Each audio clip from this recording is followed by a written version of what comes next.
لیکن آیت جو میں نے پڑھی آپ حضرات کے سامنے، انما یخشی اللہ من عبادہ العلماء، اس آیت سے صرف میں کسی تفصیل میں نہیں جاتا، مختصر سے ایک دو واقعات آپ کو سناؤں گا۔ امام اعظم ابو حنیفہ رحمہ اللہ، جن کے ہم سب مقلد ہیں، جن کی تقلید ہم کر رہے ہیں، حنفی نماز پڑھتے ہیں، ہم سب اہل سنت والجماعت حنفی دیوبندی ہیں، اس حوالے سے امام اعظم ابو حنیفہ کے مسلک پر ہم چل رہے ہیں۔ امام اعظم ابو حنیفہ رحمہ اللہ کا نام ابو حنیفہ نہیں ہے۔ 80% یا 90% لوگ ایسے ہیں جو یہ جانتے ہیں کہ امام اعظم ابو حنیفہ کا نام ابو حنیفہ ہے، بلکہ یہ ان کی کنیت ہے، اور امام اعظم ان کا لقب ہے۔ قائد اعظم کا نام قائد اعظم ہے، اس کا یہ لقب ہے، اس کا اصل نام تو محمد علی جناح ہے، لیکن لوگ قائد اعظم کے نام سے جانتے ہیں۔ اسی طرح حضرت ابوبکر صدیق رضی اللہ تعالیٰ عنہ کا نام عبداللہ ہے، لیکن نام کنیت جانتے ہیں۔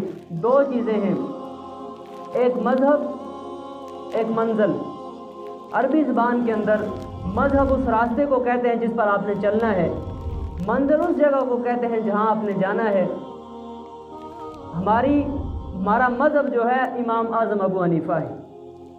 بڑی پتہ کی بات بتا رہا ہوں، توجہ سے سننا۔ ہمارا جو مذہب، ہمارا جو راستہ ہے وہ امام اعظم ابو حنیفہ کوفہ میں ہے۔ بغداد میں ان کی اس وقت ان کی قبر بغداد میں ہے، لیکن کوفہ میں انہوں نے اپنی زندگی گزاری۔ ہمارا جو مذہب راستہ ہے وہ امام اعظم ابو حنیفہ کوفہ والا ہے، لیکن ہمارا جو منزل ہے وہ محمد رسول اللہ ہے۔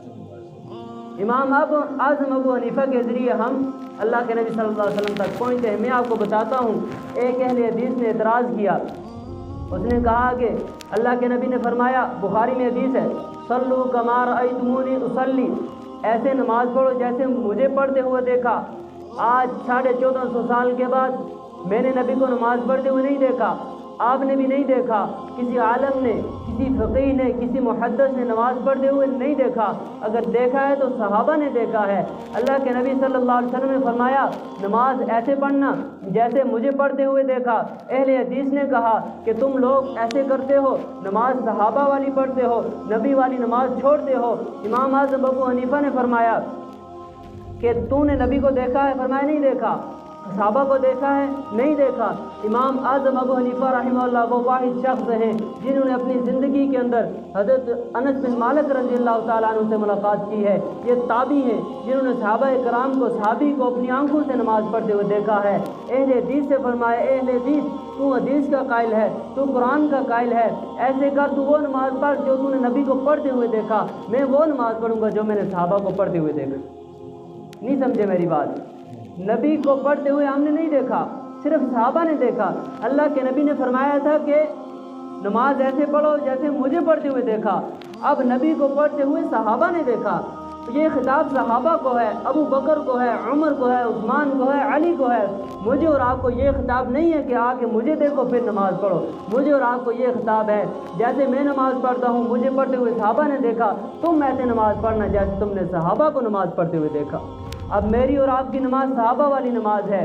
امام اعظم ابو حنیفہ رحمہ اللہ ماہ شعبان کے اندر، اس مہینے کے اندر ان کی پیدائش ہے، اور یہ واحد شخص ہیں جنہوں نے اللہ تعالیٰ نے ان سے بہت بڑا دین کا کام لیا۔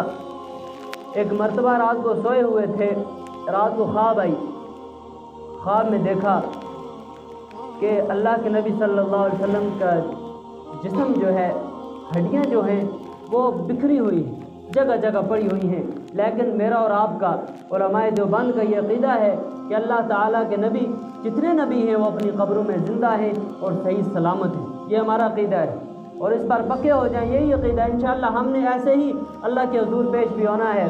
فرمایا کہ میں خواب دیکھ رہا ہوں کہ نبی علیہ السلام کی جو ہڈیاں ہیں وہ بکھری ہوئی ہیں ایک کمرے کے اندر، ایک جگہ پہ۔ میں نے ان کو اکٹھا کیا، ان ہڈیوں کو، اور اپنے سینے سے لگایا۔ دیکھنا تھا کہ میری آنکھوں میں آنسو آ گئے، میں جاگ گیا، اور میں نے اٹھ کے پریشانی کے عالم میں اپنے ایک شاگرد کو بلایا کہ جاؤ امام ابن سیرین رحمہ اللہ اس وقت کے بڑے عالم تھے، ان کے پاس جاؤ اور جا کے پوچھو کہ اگر کوئی شخص یہ خواب دیکھے کہ نبی علیہ السلام کی ہڈیاں، ان کے جسم کے اعضاء علیحدہ علیحدہ تھے اور اس نے اکٹھا کر کے ان کو سینے سے لگایا، کیا تعبیر ہے؟ امام ابن سیرین رحمہ اللہ کے پاس جب وہ شاگرد پہنچا اس نے کہا کہ امام صاحب ایک شخص نے خواب دیکھا ہے، اور امام اعظم ابو حنیفہ نے کہا تھا میرا نام نہ لینا، کہ میرا نام نہ بتانا کہ میں نے یہ خواب دیکھی ہے۔ تو جا کے جب اس نے کہا کہ حضرت کسی شخص نے یہ خواب دیکھی ہو، اس کی تعبیر کیا ہے؟ امام ابن سیرین نے کہا تجھے کس نے بھیجا ہے؟ اس نے کہا بھیجنے والے نے یہ کہا تھا کہ میرا نام نہیں بتانا۔ امام ابن سیرین رحمہ اللہ نے فرمایا کہ یہ خواب امام اعظم ابو حنیفہ رحمہ اللہ کے علاوہ کوئی دیکھ ہی نہیں سکتا۔ اتنے بڑے فقیہ اور محدث نے فرمایا ان کے علاوہ یہ خواب کوئی نہیں دیکھ سکتا۔ شاگرد نے کہا جی حضرت ایسا ہی ہوا ہے، امام اعظم ابو حنیفہ نے یہ خواب دیکھی ہے۔ تو امام ابن سیرین رحمہ اللہ نے فرمایا کہ امام اعظم ابو حنیفہ سے جا کے کہہ دو، امام اعظم ابو حنیفہ سے جا کے کہہ دو اللہ کے نبی کا دین بکھرا پڑا ہوا ہے، کوئی بغداد میں ہے، کوئی شام میں ہے، کوئی مصر میں ہے، کہیں کہیں کوئی ٹکڑے حدیث قرآن کے ہیں۔ امام اعظم ابو حنیفہ تو وہ ہے، تو ان کو جمع کر کے پوری امت کے سامنے پیش کرے گا۔ اس کی یہ تعبیر ہے۔ یہ وہ شخص تھے جن کو خواب میں اللہ کے نبی کا ایسا جسم دکھایا گیا، حدیثوں میں یہ روایت کی واقعہ موجود ہے۔ پھر اسی طرح ایسا ہوا کہ امام اعظم ابو حنیفہ رحمہ اللہ کے پاس دو شخص آئے، مسئلہ پوچھا کہ نماز کے اندر اگر کوئی شخص پڑھے 4 رکعت والی نماز میں 2 رکعت پڑھنے کے بعد التحیات بیٹھا، عبدہ و رسولہ کے بعد اس نے کھڑا ہونا تھا لیکن بھول گیا، بھولنے کی حالت میں اس نے کہہ دیا کہ اللہم صلی، اللہم کہہ دیا، کیا نماز فاسد ہوگی؟ امام صاحب نے فرمایا نہیں ہوگی۔ پھر فرمایا کہ اگر اس نے پڑھ دیا اللہم صلی علی، فرمایا نماز فاسد ہوگی؟ فرمایا پھر بھی نہیں ہوگی۔ پھر فرمایا کہ اگر اس نے پڑھ دیا اللہم صلی علی محمد، امام صاحب سے پوچھا کیا نماز فاسد ہو جائے گی؟ فرمایا ہاں فاسد ہو جائے گی۔ وہ شخص چلا گیا، جا کے لوگوں کو بتایا۔ جب مقامی علماء کو پتہ چلا کہ امام اعظم ابو حنیفہ نے ایک مسئلہ بتایا ہے، وہ مسئلہ یہ ہے کہ اگر نماز کے اندر عبدہ و رسولہ کے بعد درود شریف یہاں تک پڑھ لیا اللہم صلی علی محمد تک، نماز فاسد ہو جائے گی۔ ہم لوگ پریشان ہیں، کہاں سے یہ مسئلہ بتا دیا؟ رات کو سوئے، خواب میں نبی پاک صلی اللہ علیہ وسلم کی زیارت ہوئی، فرمایا کہ نعمان، امام اعظم ابو حنیفہ کا نام نعمان ہے، نعمان بن ثابت سے فرمایا نعمان یہ کیا مسئلہ بتایا؟ تو نے میرے خلاف فتویٰ دے دیا، تو نے میرے نام لینے والوں کے لیے نماز ہی فاسد کر دی۔ فرمایا نہیں اے اللہ کے رسول، میں نے یہ فرمایا ہے کہ کوئی غفلت میں بھی آپ کا نام نہ لے۔ اگر کوئی آدمی پڑھے گا اللہم صلی علی محمد، اس کے بعد تیسری رکعت کے لیے کھڑا ہوگا، ظاہر ہے بھول کے پڑھا نا، فرمایا کہ کوئی غفلت کی وجہ سے آپ کا نام نہ لے۔ اللہ کے نبی نے فرمایا اے نعمان تو نے بہت اچھا مسئلہ بتایا اور مجھے تیرے اس مسئلے پر بڑی خوشی ہوئی۔ خواب میں خوشخبری سنائی گئی کہ واقعی تو نے بہت اچھا مسئلہ سنایا۔ جب یہ خواب علماء کرام کو سنائی، علماء کرام اس کی تصدیق کر بیٹھے، فرمایا کہ ہاں ایسا ہی ہے۔ پھر ایک مرتبہ ایسا ہوا، خاوند اور بیوی کے درمیان لڑائی ہو گئی۔ ایک نے دوسرے سے کہا کہ میں آپ سے عورت نے کہا میں اس وقت تک بات نہیں کرتی جب تک آپ بات نہ کریں۔ خاوند نے بھی کہہ دیا کہ جب تک تو نہ بات کرے میں بھی بات نہیں کرتا۔ پھر قسم اٹھا دی، بیوی نے کہا کہ اللہ کی قسم اس وقت تک بات نہ کروں گی جب تک آپ بات نہ کریں گے۔ ادھر سے خاوند نے بھی قسم اٹھا دی، اللہ کی قسم اس وقت تک بات نہ کروں گا جب تک تو نہ بات کرے گی۔ مسئلہ یہاں تک پہنچا، صبح کا ٹائم جب غصہ ٹھنڈا ہو گیا، پریشانی طاری ہو گئی، اب کیا کریں، کس کے پاس جائیں؟ کسی نے کہا کہ امام ابو سفیان ثوری رحمہ اللہ اس وقت کے بڑے بزرگ تھے، ان کے پاس جاؤ۔ لیکن ان کے پاس گئے، ان سے پہلے انہوں نے امام اعظم ابو حنیفہ رحمہ اللہ کے پاس گئے۔ امام صاحب نے اس شخص سے کہا کہ جاؤ، تمہاری کوئی قسم نہیں ہے، تمہیں کوئی کفارہ نہیں دینا، جاؤ اپنی بیوی کے ساتھ اس سے بات کرو۔ وہ شخص بڑا پریشان ہوا، اس نے کہا یہ کیسے ہو سکتا ہے، میں نے قسم اٹھائی ہوئی ہے، اگر میں کروں گا تو قسم کا کفارہ دینا پڑے گا۔ وہ سچے لوگ تھے، ان کا زمانہ ایسا تھا کہ اگر قسم پر کوئی توڑ دیتا یا کفارہ دیتا، پوری زندگی اس کی گواہی قبول نہیں ہوتی تھی، پوری زندگی۔ اس وقت بغداد کے اندر، اس کوفہ کے اندر اگر کوئی قسم کا کفارہ دیتا یا قسم توڑ دیتا، پوری زندگی اس کی گواہی قبول نہیں کی جاتی تھی کہ یہ شخص قسم پر پکا رہنے والا نہیں ہے۔ وہ شخص بڑا پریشان ہوا، گھر آیا، اس نے بات چیت کی اپنی عورت سے کہا کہ اپنی بیوی سے کہا کہ امام صاحب نے مجھے یہ مسئلہ بتایا ہے، ایسے کرتے ہیں۔ تو اس نے دونوں کی آپس میں بات ہو گئی۔ اس وقت کی عورتوں میں حیا تھا، انہوں نے کہا چلو چلتے ہیں امام صاحب کے پاس، مسئلہ پوچھتے ہیں۔ راستے میں جا رہے تھے، کسی نے کہا نہیں ابو سفیان ثوری رحمہ اللہ کے پاس جاؤ، ایک صحابی بھی ہیں ابو سفیان اور ایک یہ تابعی ہیں، یہ یاد رکھنا تابعی ہیں، یہ نہ سوچنا صحابی کو یہاں پہ رکھا، یہ تابعی ہیں ابو سفیان ثوری رحمہ اللہ۔ ان کے پاس گیا، ان سے پوچھا یہ مسئلہ کہ امام اعظم ابو حنیفہ نے ایسے بتایا ہے۔ انہوں نے کہا ٹھیک ہے، مجھے سے علم نہیں ہے، ایسے کرتے ہیں کہ امام صاحب کے پاس میں بھی چلتا ہوں اور جا کے مسئلہ سنتے ہیں۔ جب وہاں پر پہنچے، امام صاحب نے کہا کہ خامند نے قسم اٹھائی تھی کہ میں اس وقت تک بات نہیں کروں گا جب تک آپ بات نہیں کریں گی، اور بیوی نے قسم اٹھائی تھی کہ اس وقت تک بات نہ کروں گی جب تک آپ بات نہ کریں گے۔ تو جب خامند نے قسم اٹھائی اس کے بعد بیوی نے بات کر لی، گویا اس کی قسم ہی نہ ہوئی۔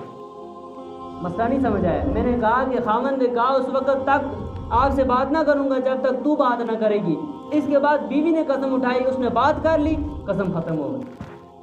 ایسے حاضر دماغ، ہر وقت حاضر دماغ جواب دینے والے لوگ، انہی کے بارے میں فرمایا انما یخشی اللہ من عباد العلماء۔ نبی پاک صلی اللہ علیہ وسلم نے فرمایا العلماء ورثۃ الانبیاء، علماء نبیوں کے وارث ہیں، ان کی جائیداد کے وارث نہیں ہیں، ان کے علم کے وارث ہیں، دین کے وارث ہیں۔ حجۃ الوداع کے موقع پر صحابہ کرام سے مخاطب ہو کر اللہ کے نبی نے فرمایا تھا ساری کائنات تک، غائبین تک پہنچانا، شاہد گواہوں تک، سامنے حاضر والوں تک میں نے پہنچایا، غائبین تک پہنچانا آپ کا کام ہے۔ لیکن صحابہ نے پہنچایا اور بکھرا ہوا دین امام صاحب نے اپنی آنکھوں سے دیکھا رات کو خواب میں اور ساری دنیا میں پہنچایا۔ اللہ کے نبی صلی اللہ علیہ وسلم نے رات کو خوشخبری بھی سنائی کہ امام اعظم ابو حنیفہ تو نے بڑا اچھا مسئلہ بتایا۔ اگر آج ہم لوگ ان علماء کے بارے میں، ایک امام صاحب فرما رہے تھے اس دن میں نے سنا کہ کوئی شخص کسی عالم کی غیبت کرتا ہے، کسی عالم بعمل کی غیبت کرتا ہے، اللہ تعالیٰ اس کی 7 نسلوں میں کوئی عالم پیدا نہیں کرتا، اس کی 7 نسلیں علم سے محروم ہو جاتی ہیں۔ پھر فرمایا کہ جب کوئی عالم بعمل چل رہا ہو اس کے آگے بھی نہ چلا کرو، کیونکہ تم اس کے علم سے آگے نکل رہے ہو، اگر تم اس کا ادب یہ ہے کہ تم اس کے آگے نہ چلو۔ پھر اسی طرح فضائل اعمال میں فرمایا کہ عالم کا ساری رات کا سونا، عابد کا ساری رات کا عبادت کرنا، عالم کا سونا بھی افضل ہے۔ ایک عالم سویا ہو، ایک عابد ساری رات نفلیں پڑھتا رہے، عالم پھر بھی افضل ہے، عابد نفلیں پڑھنے والوں سے افضل پھر بھی نہیں ہو سکتا۔ یہ مقام اللہ نے دیا ہے، اللہ کے نبی نے دیا ہے، اس کی قدر ہم بھی کریں اور ان کے نقش قدم پر علماء کرام کی چلیں اور آگے مسئلے پوچھیں۔ ہم صرف 2 مسئلوں پر علماء کے پاس آتے ہیں، صرف 2، ایک میراث کا مسئلہ ہو یا طلاق کا مسئلہ ہو۔ اس کے علاوہ آئیں علماء کے پاس نماز سیکھیں، اپنی نماز درست کریں۔ آج میں نے سوچا تھا 1-2 منٹ میں اس حوالے سے بات کروں گا۔ مجھے گاؤں سے تقریباً کافی سارے لوگوں نے اس حوالے سے کہا تھا کہ آج ہمارے معاشرے کے اندر بے حیائی بڑی عام ہو چکی ہے، اور اس